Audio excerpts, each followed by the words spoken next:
Aiti mamukase mhuri yeZimbabwe. Tiri kunoku kuChipinge nhasi tati timbokuratidzaiwo chikoro chedu mamiriro achakaita. Mumboonawo zviri kunoku.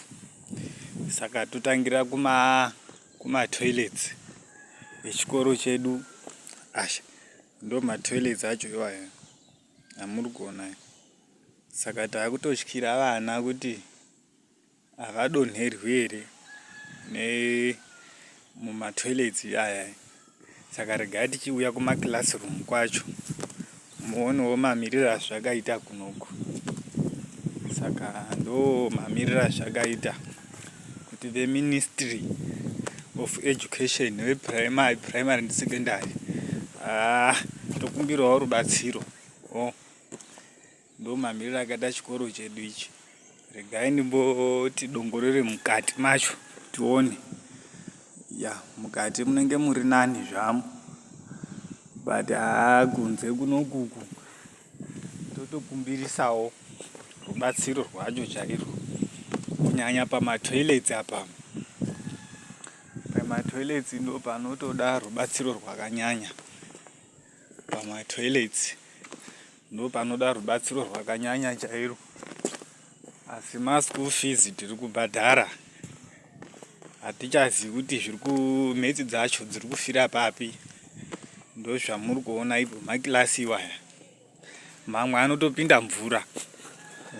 Ukatarisa imvura mukilasi umu. Handiti inobva nepamusuo. Tarisai marata acho, tarisai.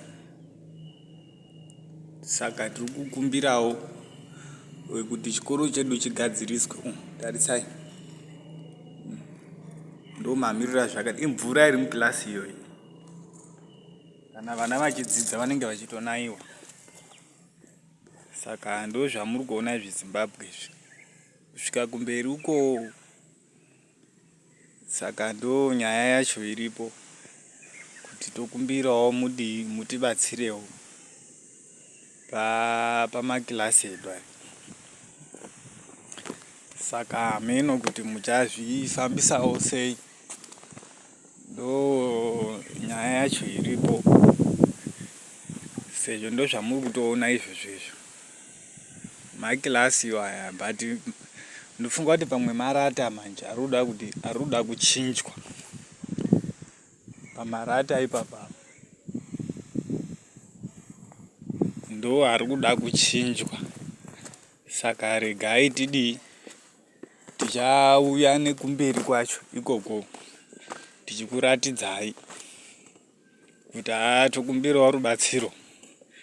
Tokumbirawo magirasi edu aya anonzi nguva yehondo chaiyo akange avapo. Saka nemakore acho manje takutotyirawo vana. Nemanaira anoita mvura kwedu kuChipinge kunoku. Kuti vana tinogona kurasikirwa nevana. Saka ndiko kanyaya kacho karipo.